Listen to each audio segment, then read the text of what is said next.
જોગણી માતાજી મંદિરવાળા રોડ પર વકીલ પર ચપ્પુથી હુમલો. વકીલે વિડીયો જાહેર કરીને બીજેપી કોર્પોરેટર અમિત સિંહ પર હુમલાનો આક્ષેપ મૂક્યો. અમિત સિંહે કહ્યું, આક્ષેપ તથ્યવિહીન. સુરતના જોગાણી માતાજી મંદિરવાળા રોડ પર વકીલ અભિષેક રાજપૂત પર બે અજાણ્યા શખ્સોએ ચપ્પુ વડે હુમલો કરી દીધો હતો. હુમલામાં ગંભીર રીતે ઇજાગ્રસ્ત થયેલા વકીલને તાત્કાલિક સારવાર માટે હોસ્પિટલ ખસેડવામાં આવ્યા છે.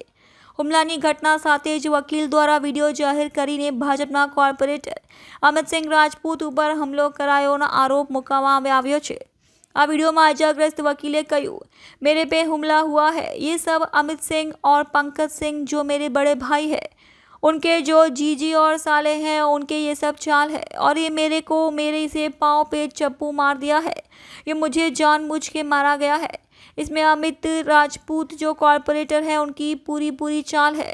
जो कि भाजपा कॉर्पोरेटर अमित सिंह राजपूत ने तमाम आरोपों ने फगावा जણાવ્યું હતું.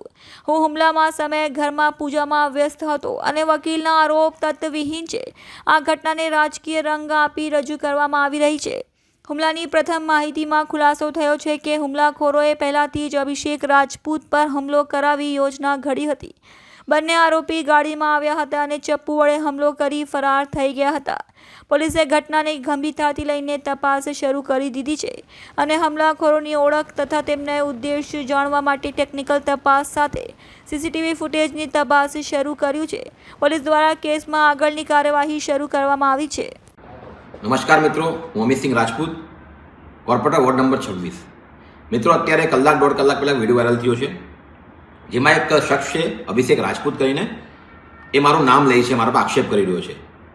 આ મારા બનેવીનો સગો ભાઈ છે અને 10 વર્ષથી ઉપરનો સમય આનાથી મારા કોઈ સંબંધ નથી અને વારંવાર કોઈ પણ મેટરમાં આ મને આરોપી બનાવવાની કોશિશ કરે છે. દરેક પોલીસ સ્ટેશનમાં મારા વિરુદ્ધ અરજીઓ કરાવે છે. આનું એક જ કામ છે, મને હેરાન અને પરેશાન કરવાનું. આ આખી ઘટનાથી મારો કોઈ દૂર દૂરથી કોઈ નાતો નથી અને આજે હું કમિશનર સાહેબને આના વિરુદ્ધમાં અરજી આપા કે કાયમ આ મને પરેશાન કરે છે અને એના પર એક્શન લેવામાં આવે. એની કોપી હું તમામ મીડિયા મિત્રોને મોકલી આપીશ.